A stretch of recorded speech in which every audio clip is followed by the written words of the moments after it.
Yeah,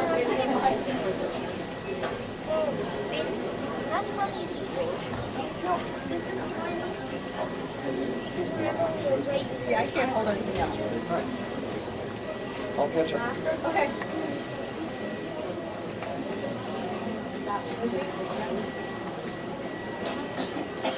What number are you on?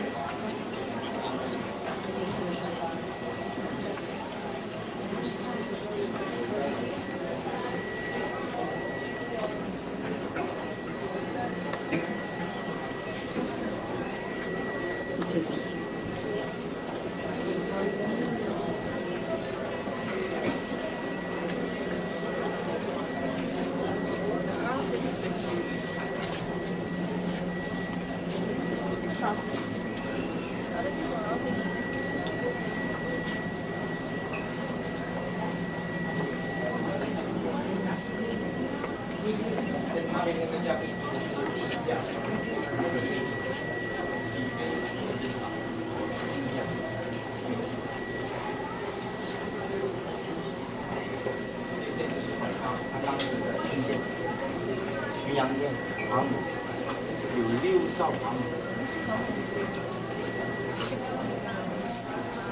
总共33艘军舰。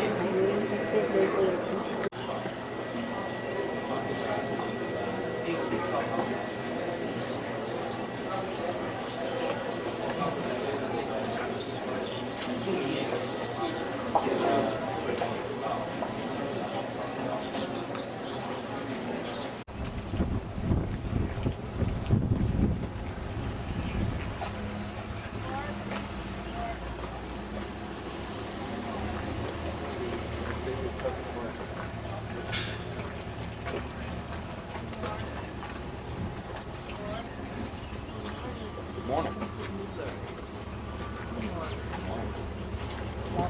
All right. Cousin Mark's group, the battleship Missouri was decommissioned in '92. The pilots aboard the battleship, little electronics, seamanship to the right. See like 10 black dots with antennas? Okay, battleship Missouri got credit for destroying 10 mines. Look at the top, you see like a white dome, like RGB. 6 Gatling guns sticking out, you see a CWIS, postal counter weapon system. 3,500 rounds a minute, about 50 bullets a second. The one we have on the warship was 4,500 rounds a minute. And you count 3.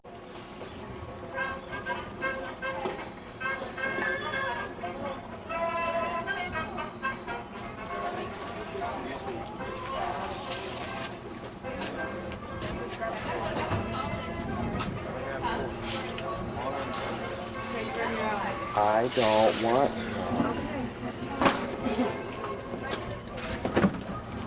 So you got 4 of them. Thank you, everybody. All right. Now we're going to go around the corner. I'm going to show you guys some projectiles. So, here we go. Everybody has been past this location. Everybody see souvenir photos. Okay, they'll be completed when you return back off the ship. Everybody see Victory Store? That's where they sell these Missouri caps and comic cards that are there.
go to actual fact, right? Battleship Missouri again was the third of the 4 Iowa-class battleships in construction. But this was the last battleship to be completed because they had some labor dispute in Brooklyn Yard, New York City. So you guys heard of the Wisconsin Iowa class? She's BB-64. Battleship Missouri is 6-3. BB-63. So you think about a number should be second to last? No, she was the last battleship to be completed, last battleship to be put in commission, and last battleship to be put in commission. That was back in '92. Because we had permission to bring the battleship to Hawaii, meaning we had to get a tugboat and pull the battleship. Turret 1 fired 289 projectiles fired on this turret 1. Now we're going to go to the wardrobe. For you guys, how the senior officers live, one person in a row.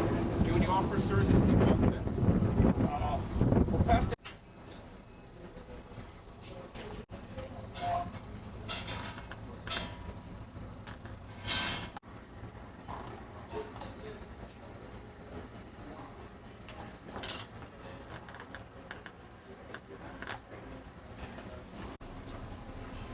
High gosh.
So cousins, before you didn't see this, but let me give you the directions. You're going to exit out, make a right.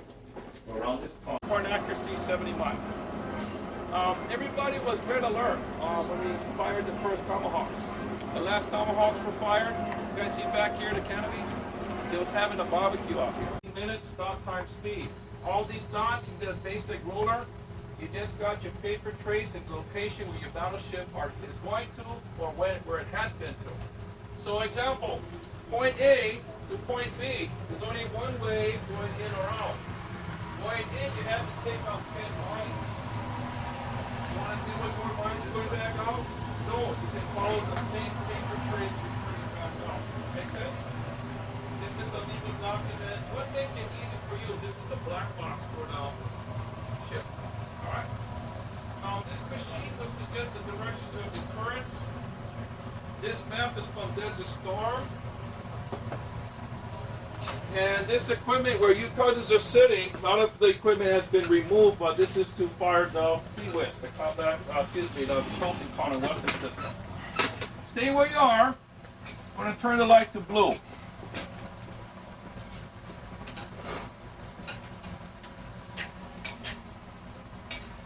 It said in the 1980s, they said psychological blue is a lot more mellow than red.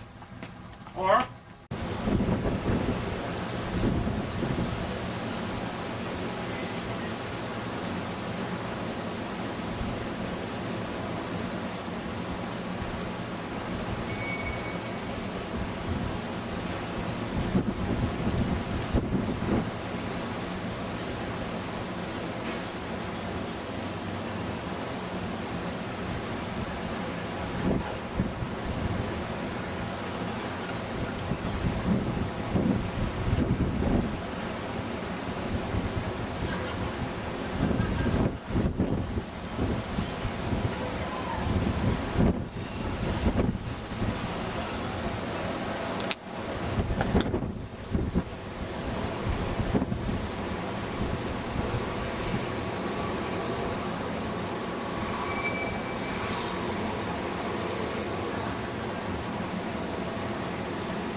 shoes are you wearing, Alex?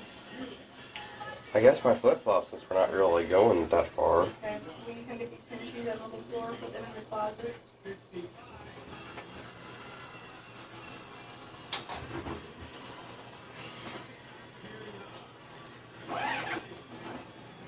Where are you hiding all the sunscreen? Hiding anything. There's 8 there, and there's 6 over there, and I guess the rest, there's probably 15 in my beach bag. Which is where? Right beside the chair there.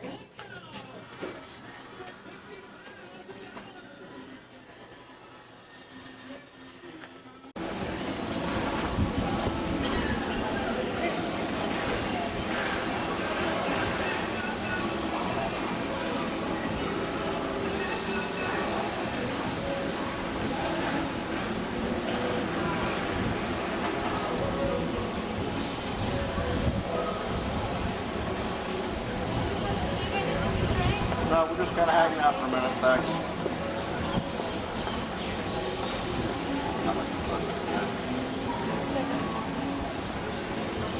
She gave her a $5 tip. It's been hard. How much did you give him, Dad? Yeah.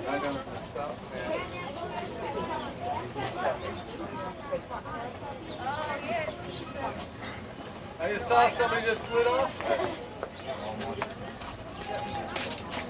Hey guys, we have to wait here, but you can walk down there if you want. Don't get in the sand. Come here.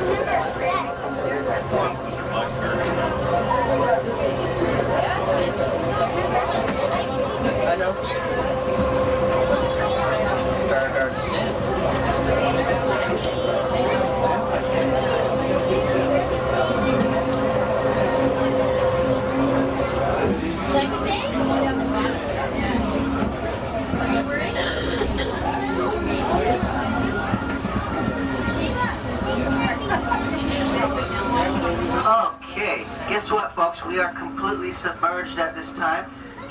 You can find evidence of that by looking out your viewport and up, and you cannot see the surface, most likely, unless you're really limber. And also, you can look at our depth gauges. I have one here by me, one up there too. You show 35 feet. At 25 feet, we are all the way underwater. Now, if you have your fish guide, you look at pages 6 and 7, and that's where you'll find the most commonly seen fish on our dive site. It's a good idea for you to look at that fish guide because I don't see any other fish around here, man. What's up with this? Okay, folks, you have chosen the 12 o'clock dive, and at this time of day, the fish are all feeding. So we're going to be showing you lots of nice sand and plankton today, maybe a couple sea cucumbers.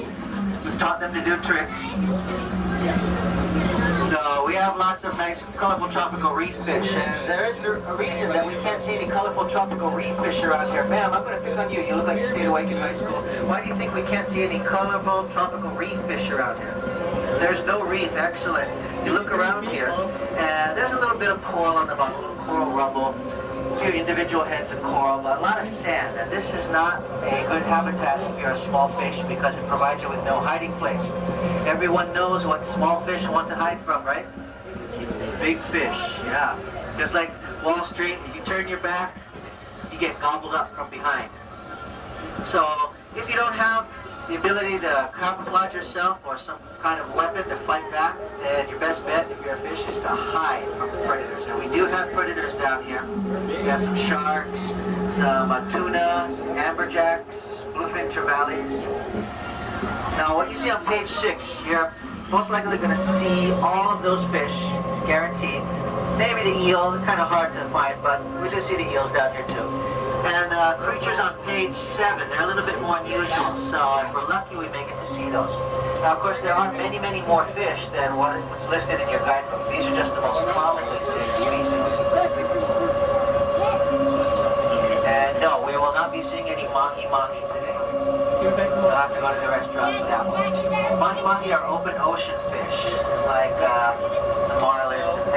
time, so we don't see them this close to shore. Okay, now, unfortunately, off Waikiki, we don't have a lot of natural coral reef left.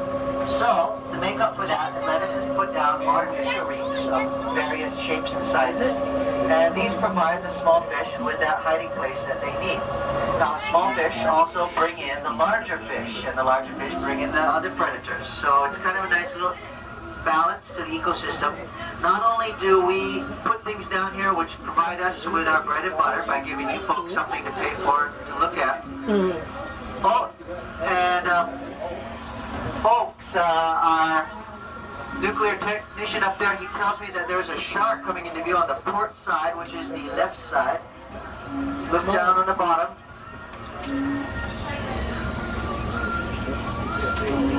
Okay, it looks like it's a white tip reef shark, found on page 6 of your dive log.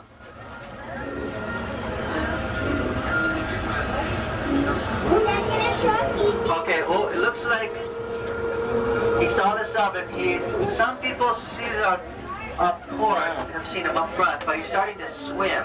And right now we're going the maximum speed the submarine does. So unless he or she swims very, very slowly.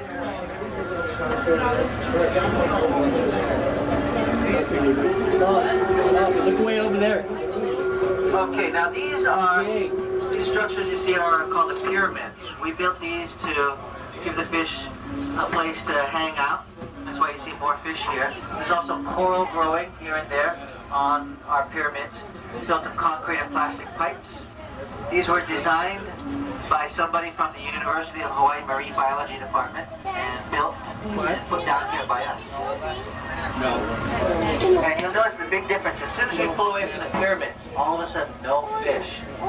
This is what the entire dive site would look like, what you're looking at now, if we didn't have any fish here. Sharks don't like little ones. Of course not. And if you look over here on port, the left side, there is a large anchor out there. If you know anything about boating, you know that these types of anchors aren't used anymore. The classic Popeye tattoo design. This most likely fell off one of the old whaling ships back in the day. Hawaii, because of its strategic position in the middle of the North Pacific, was an excellent spot for a ship to come to call back in the days when whaling was still a viable economic activity.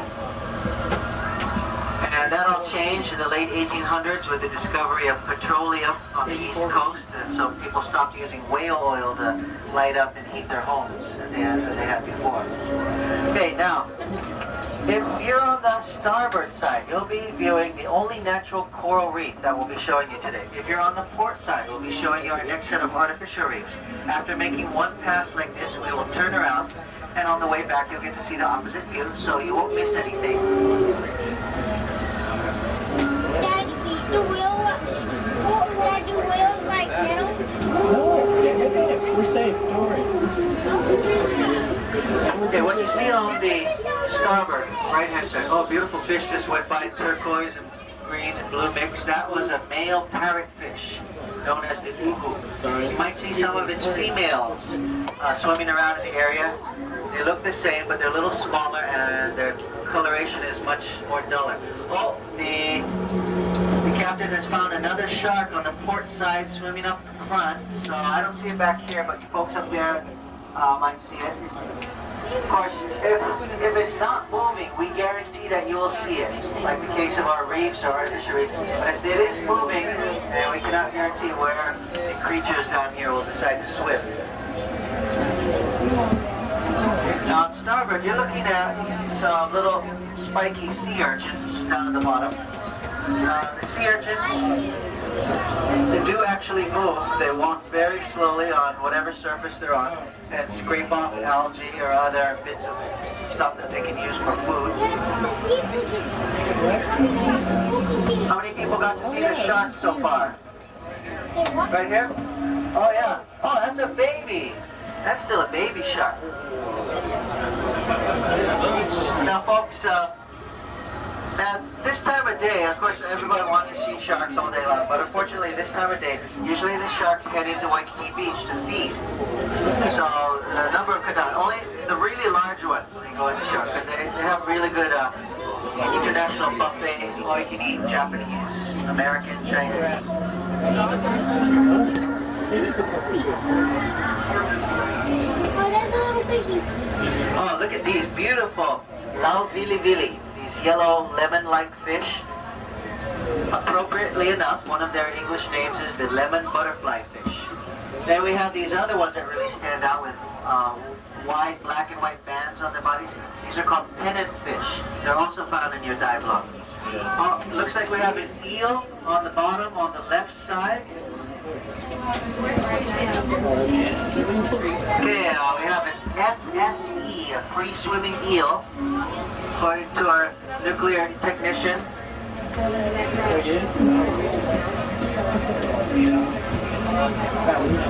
Now, Captain Charles is going to be turning us around. And by the way, you're lucky to be under the pilotage of your pilot du jour, Captain Charles Baranaba. He's in the Guinness Book of World Records as the only pure-blooded Hawaiian submarine pilot.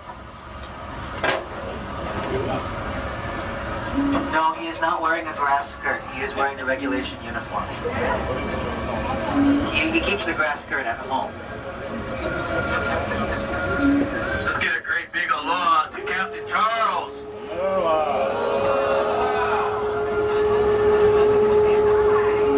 Hey, welcome aboard, ladies and gentlemen, to the Atlantic Summer 14. Just kind of turning around right here, headed right back over through those artificial reefs. Keep on looking outside those few ports. Never can tell what may soon walk by. We did see a couple of sharks earlier, but also earlier today we did see quite a few turtles, so keep your eyes open for them. You just never can tell what's going to be soon around down here. Welcome aboard.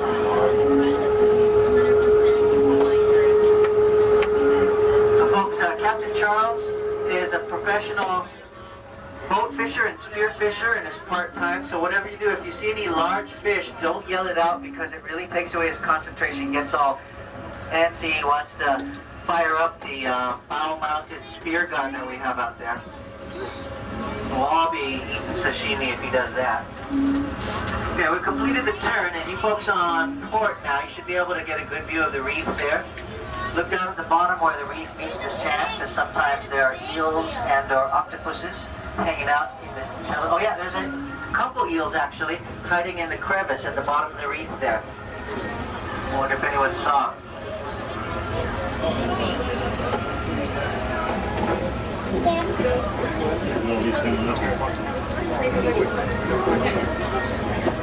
Okay, pretty soon on starboard, you should be able to see the Japanese-built artificial reefs. These are built in Japan, shipped over here, and we sunk them down here with the aid of a crane. Made of fiberglass with giant concrete bases. Look at all these fish. Wow, a lot of Hawaiian sergeants swimming out there. Oh, something spooked them. Oh yeah, we got a big trevally swimming around. That's a kind of a large one. That is a predator fish. A big silvery fish out there. Now that's why fish school, of course, is for protection. Now when you are a small fish and you gather in a tight group with a lot of other small fish of your same species, then from far away you may fool a predator into thinking you're one big fish. Another thing is that it confuses the predator. So approaching a large school of fish, the predator may look at all these fish and get confused, not be able to make a choice easily about which one he should chase after.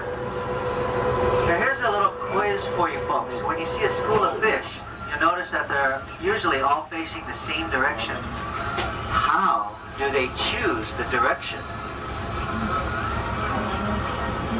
They will face opposite of the flow of the current down here. You notice most of the fish are facing the opposite direction we're going. That means we've got the current at our back, so we're kind of hitched a ride with the current right now.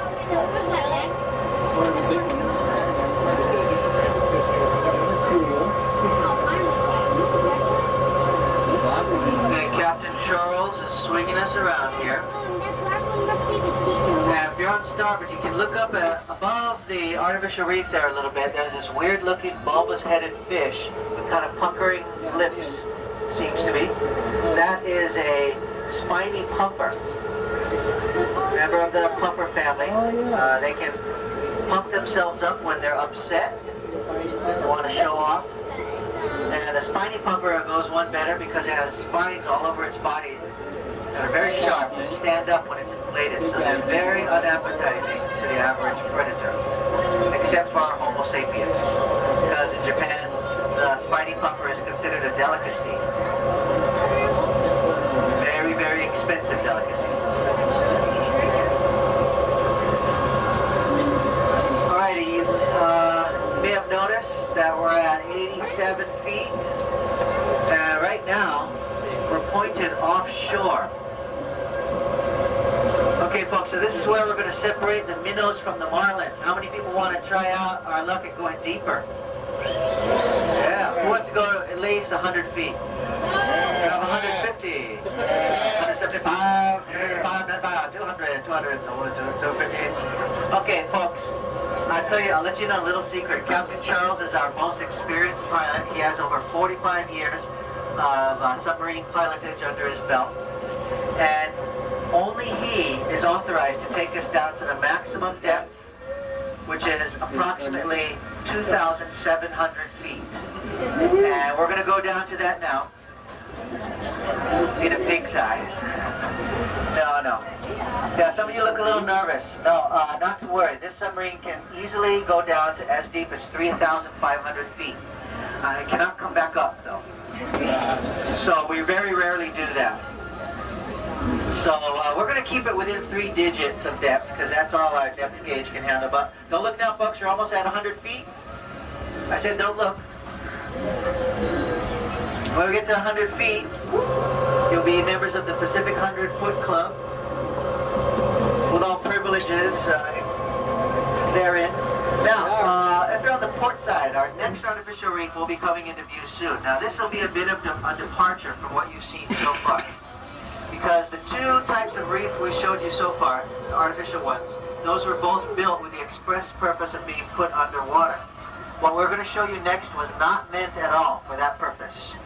It should not be underwater, but it is, and it is a wonderful place if you're a fish.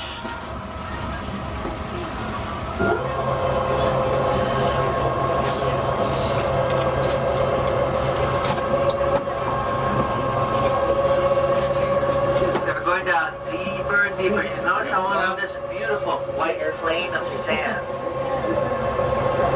That's why you don't see coral down here, because coral only grows on a hard, immobile surface. Now, the thing you just saw on starboard there, that is a chair that fell off one of our tugboats. They can get a little rowdy at the end of the day.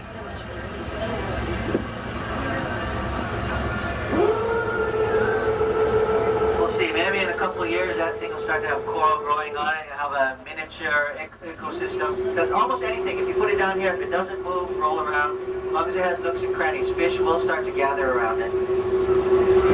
I once was on our skiff and we found this large piece of garbage floating on the surface. It turned out to be a 5-gallon drum bucket, and the thing was very crusted with all kinds of marine growth, so it had obviously been in the water a long, long time. And when we pulled the bucket out of the water, it had a little air pocket in it. There were fish living inside the bucket, and these are too tiny fish to be living that far out at sea, so they had obviously lived in and born in that bucket, perhaps. That was their entire world. Okay, and here we are on port side. What do you think this object originally was used for? I'll give you a hint. All of you on this submarine has probably used something like this very recently. This is an airplane. Oh, and it looks like if you look at the engine nacelle, there might be an eel sticking its head out.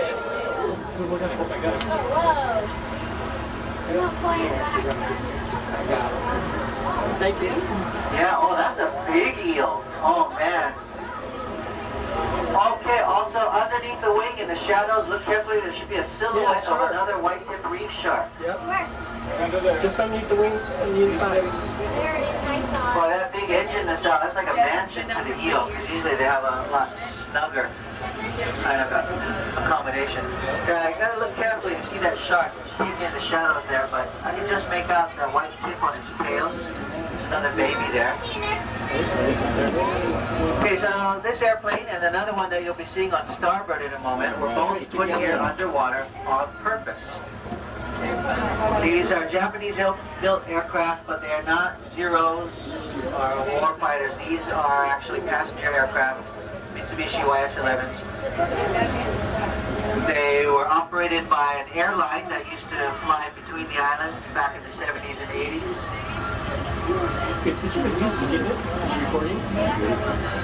You can still make out some of the letters on the side of the fuselage, MID or PAC, or Mid-Pacific Airlines. These aircraft used to be in a lot better shape. They have the cockpit and tail section still attached to them when they were originally put underwater. But the last hurricane that hit us back in the early 90s broke these apart, snapped off the front and back sections. This is all we have left. You can also see coral growth occurring on top of the wing. It's a bit stunted because of the distance from the surface. When we were passing in between those airplanes there, that was the maximum depth we were hitting for today, 115 feet. We were separated from the surface by approximately the height of an 11-story building at that time. Now we're going to bring the submarine up because we're actually getting to the best part of the dive. Okay. This is the part where Ronnie, our technician up there, will perform a mime about the beginnings of the Hawaiian Islands. Okay, take it away, Ronnie. Now, if you don't like mime, raise your hands.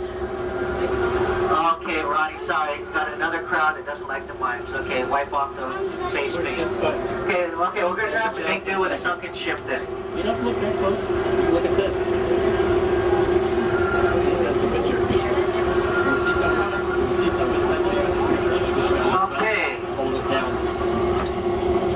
Okay, if you look down on starboard on the right-hand side, the captain tells me that there are a couple of spotted eagle rays found on page 7 of your dive log. Look down near the sand. And as we come up to the ship here, we actually have a huge green sea turtle on the back of the ship. So get your cameras ready. Now there is a ship on either side of the submarine, but we're going to focus on the one on the right first. There are the rays down there. Oh, beautiful creatures. We actually saw these in the same place 2 hours ago doing the same thing. They just be swimming in circles. And then there's that green sea turtle. Oh yeah, it's relaxing there. You see it behind the ballers there? It's hiding, hunkering down there. Okay, and as we come up to the center of the ship, look up on the catwalk. The captain says there are 2 more turtles relaxing up there, getting some sun. Now this sunken ship is an old Navy fuel tanker. It's been down here 16 years. It was built back in the 40s. You can see it's pretty sturdy for its age and how long it's been underwater. Lots of coral growth here, turtles, lots of fish, of course. Take a picture of it. Sea turtles just resting on top. Okay, there's one turtle and there's the other turtle. If I look at these turtles, they are both females. The way I can tell by the eyelashes and also the length of the tails. Okay, I can't even see the tails, so they're very short and stubby. They're females. Males have very long, fat tails. You can see a nice variety of fish here. You'll see all the coral growth happening. Now, this is just 16 years worth of coral growth. All you do is put it underwater, and the coral slowly begins to build up on it. But it does take a long time, as you can see. So, fully established coral reefs, like they have around Okinawa or the Great Barrier Reef, things like that, those take thousands of years to build up. No matter the largest head of coral that you see, only the outermost couple millimeters are actually alive. Beneath that, it's just solid calcium carbonate, which is the bony structure left behind by dead coral polyps. Now, one coral head is actually composed of thousands or tens of thousands of tiny animals living together in a colony. And when that tiny animal, a coral polyp, dies off, it leaves behind its skeleton. The next generation will build on top of that, and that's how coral gets bigger and bigger. You may have noticed that the core heads appear to be a dull, rusty brown.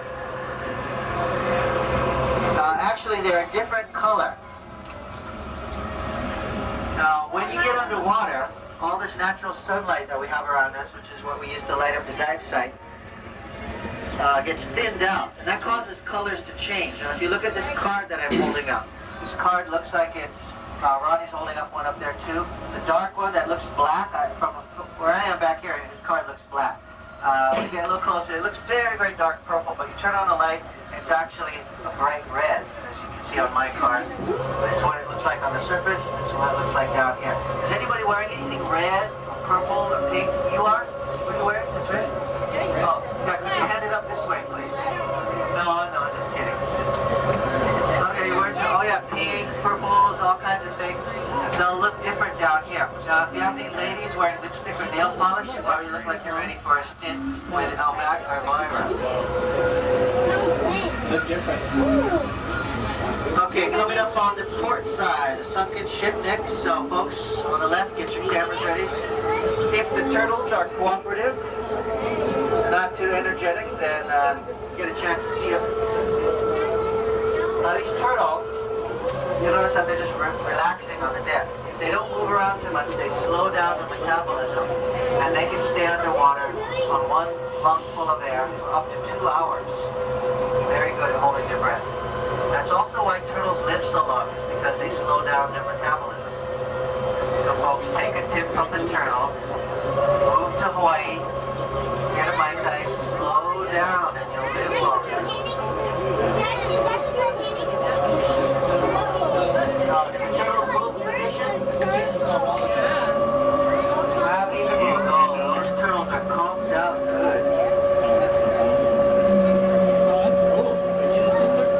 We're actually very lucky to be able to see turtles. Oh, looks like we got another predator fish on port side, left side. That's the bluefin trevally. If it's large, it'll be silvery, but if it's still juvenile, you'll see some iridescent blue trim on it.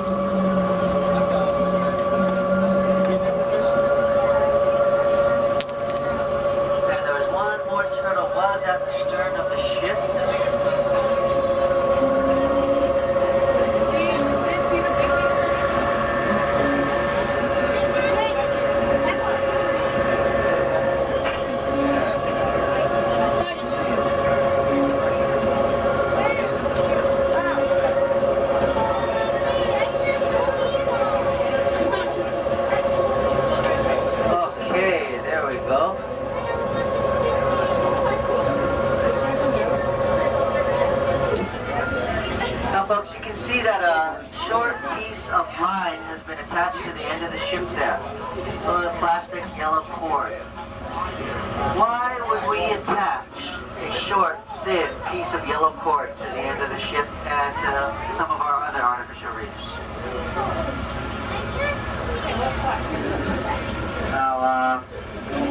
If you look at it, it was leaning over the opposite direction that we are going. And that's like an underwater windsock. It shows the current direction and intensity. That's of course something important that the submarine pilot wants to know.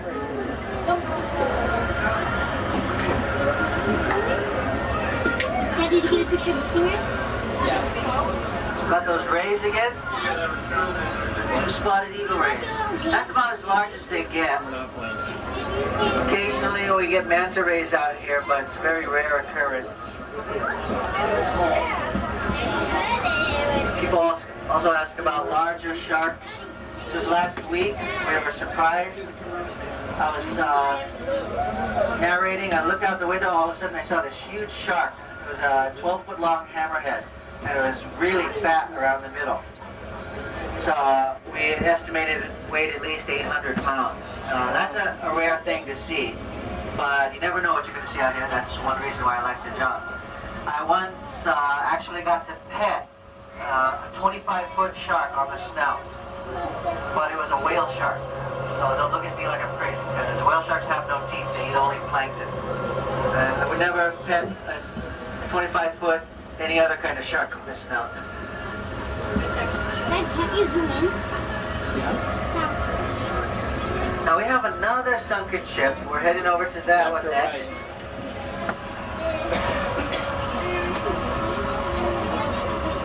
Okay, remember I was talking about the color change earlier. Now something else happens down here.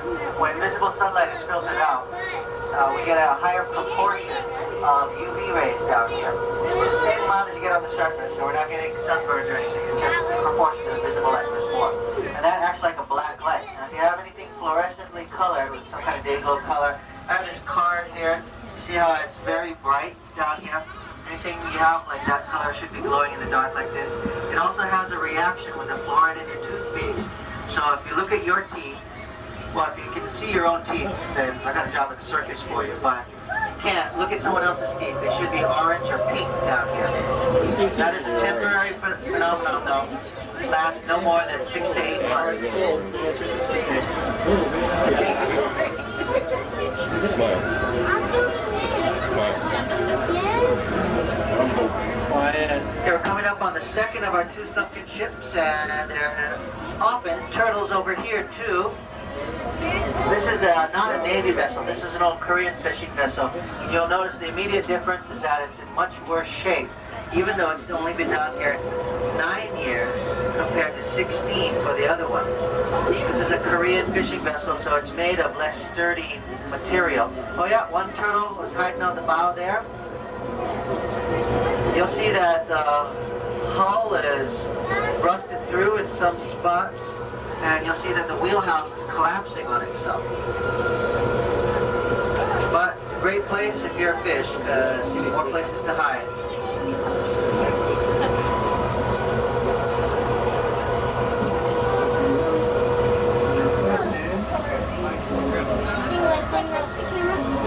Now you can see the coral in good detail.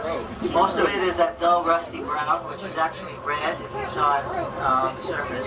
But you'll see some of the coral bits of coral heads are white. That means it's not healthy coral. Deep brown colors are more healthy stuff. And there are other types of coral that are actually supposed to be a light beige, kind of yellowish. That's okay for that one.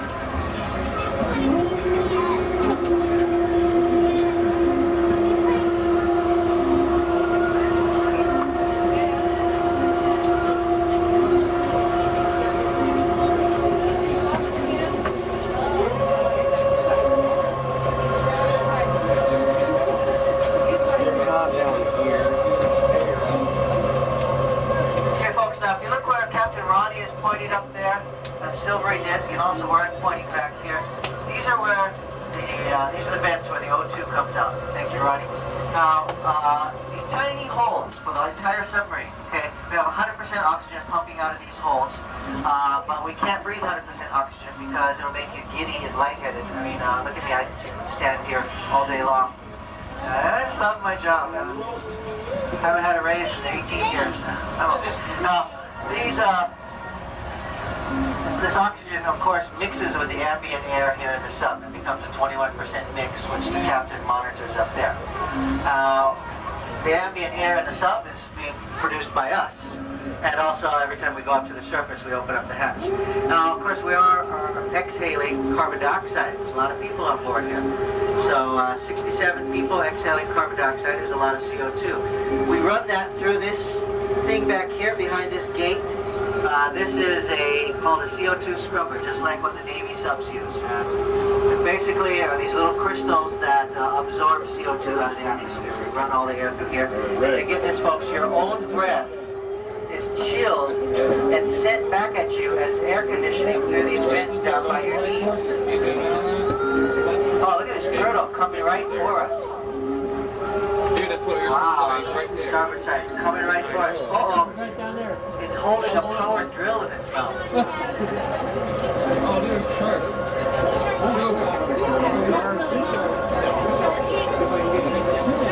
Okay, behind us now. Well, Captain Charles pulled our fat out of fire in that one.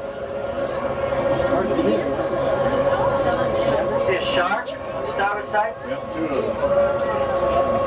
Get him, sister.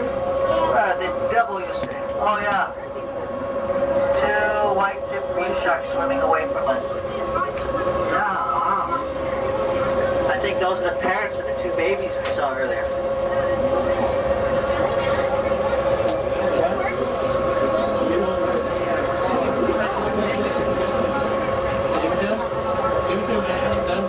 There's one more turtle hanging out at the bow of this ship. You have to look down, kind of hidden on the far side of it.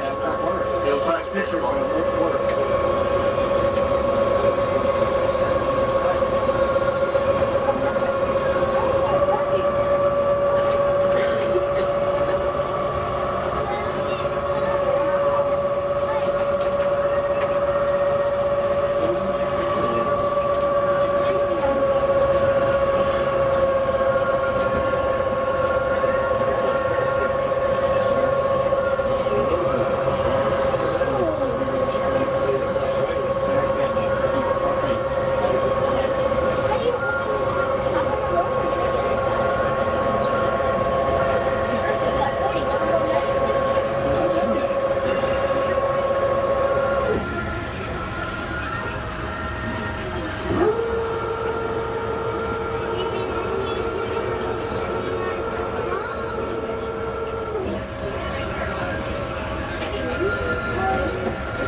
Okay, now let's go back and pass by the ship again and see if we can find those sharks.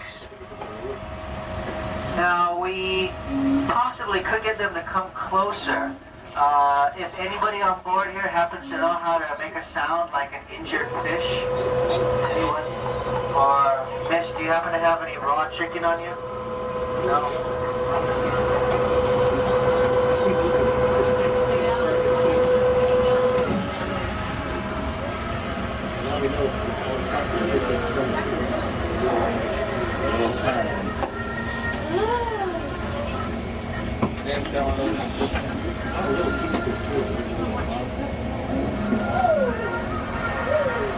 Captain Ronnie up there is going to be passing this large crystalline object down the aisle here.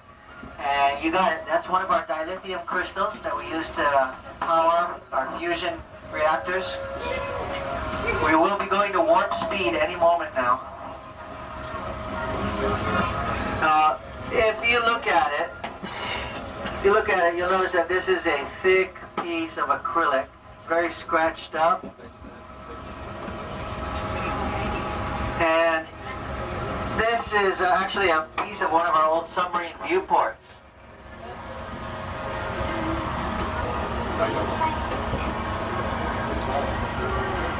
Now the windows are about 3 1/4 inches thick, but if you tap a finger on your viewport, you'll see that it appears to be quite thin. And that's because the part you can touch is not the viewport. That sample that you can see is very thick and very scratched up, and that's what our regular windows would look like too if we didn't have these glass covers on them. If we damage the glass, it's $50, easily replaceable. If we damage the window, $2,000. The entire submarine has to come out of the water to fix that one. Captain Charles gets the largest viewport of all to match his ego, and also to help him navigate around the dive site, because he drives only by visuals.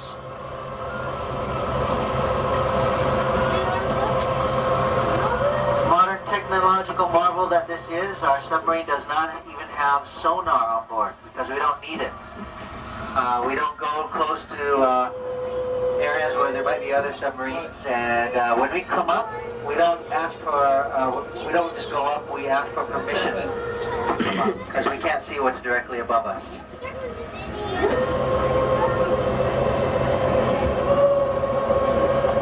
Now, our submarine is powered by batteries, and you're sitting on them.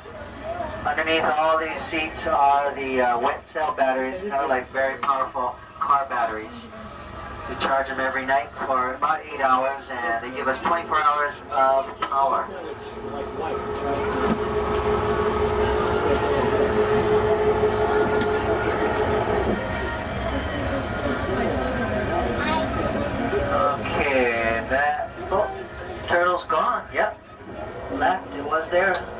Citadel must be up on the surface. Hey, that fish was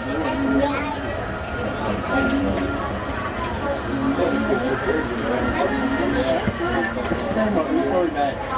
The turtles are gone now. You see it over there?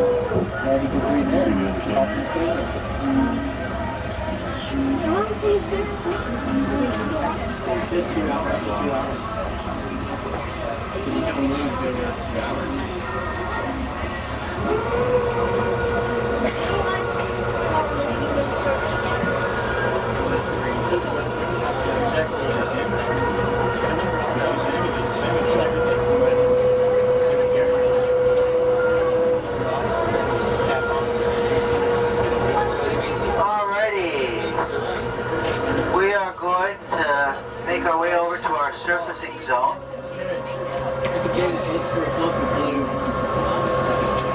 Now be headed inshore. Along the way, you'll be seeing some more regrowth of coral.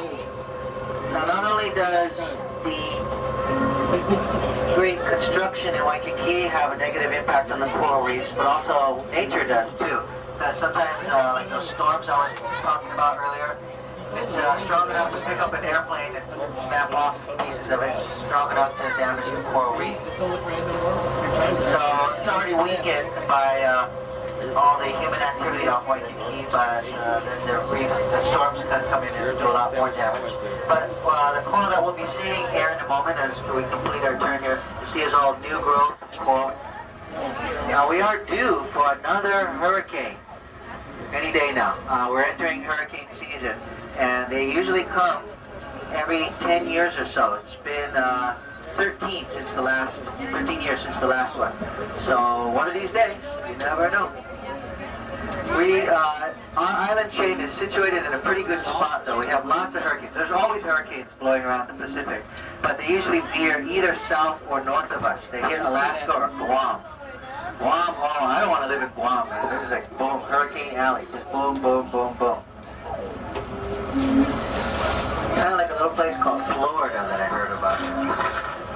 Yeah, when we had our last big hurricane, it caused a lot of damage here. It almost destroyed the economy of the island of Kauai. I mean, all the hotels were destroyed, all the tourists went away, no one came, no phone, no lights, no motor cars, not a single luxury. But it was overshadowed by a little hurricane called Andrew.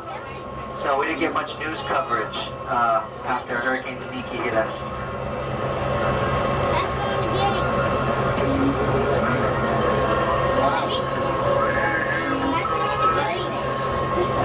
That's that deep one right here. That's how thick the window is. This is? Yeah, that's how thick that window is on the outside. Oh my gosh, you're right. It is. So what we're going to do, since I said we can't see what's above us, we do have to ask for permission, like I was saying. We go to a predetermined surfacing zone, and we will release some air from the submarine to travel up to the surface as a big patch of white bubbles. You may have remembered that from the Discovery, we saw that. Window block. And the crew up there, they see those bubbles, they know where we're going to come up. It's their job to look around, and if they don't see any boats that might come too close to us, they call down to Captain Charles and give us the okay to come up. Now, of course, you folks all know that radio waves don't travel underwater, right? So the way we communicate with the surface is by something called underwater telephone. It's an apparatus which basically works on the principle of sonar. This thing hanging underwater sends out sound pulses and that are received by the submarine and translated back into intelligible speech. This is how we can talk to both our surface crew and to the other submarine that's down here. They're probably over at the ships right now. Now on the way up to the surface, if you have your fish guide, if you hold this page up in front of the window, page 6, You'll see a lot of these fish have reds, pinks, or purples that you can't see right now, but on the way up to the surface, all those natural colors will come back. Or anything else you have that's red. You can watch that phenomenon. And we got to see a lot of nice things down here today. You can go over, visit one of our famous Hawaiian fish markets, get yourself some fresh stuff. You don't have cooking facilities in your hotel, no problemo, because you can eat it raw. If you're a sushi aficionado, we have our Hawaiian-style sashimi, which is called poke. It's cubed raw fish mixed with seaweed and sesame oil and soy sauce. Very good. Sounds a lot better than, or it tastes better than it sounds. If you can't handle that, well, there's always McDonald's. A nice memory of your tour would be one of our original Atlantis videos. It's only $5 for the VHS, $10 for the DVD. Or if you find yourself on the other two islands where we operate, Maui and Kauai, you can buy one of our annual passes. $25 lets you ride all of our submarines in this state as many times as you like for 1 year. You can find out about both of those things in the gift shop on the Discovery. Our air went up. Let's see if they'll let us come up too.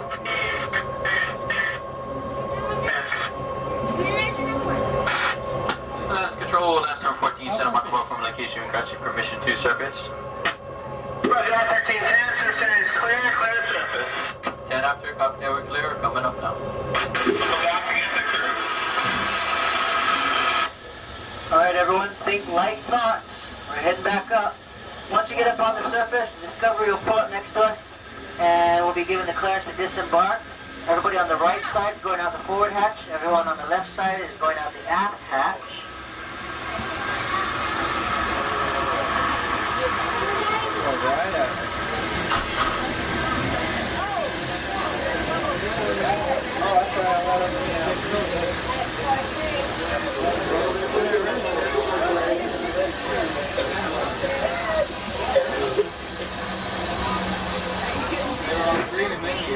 I didn't get anything.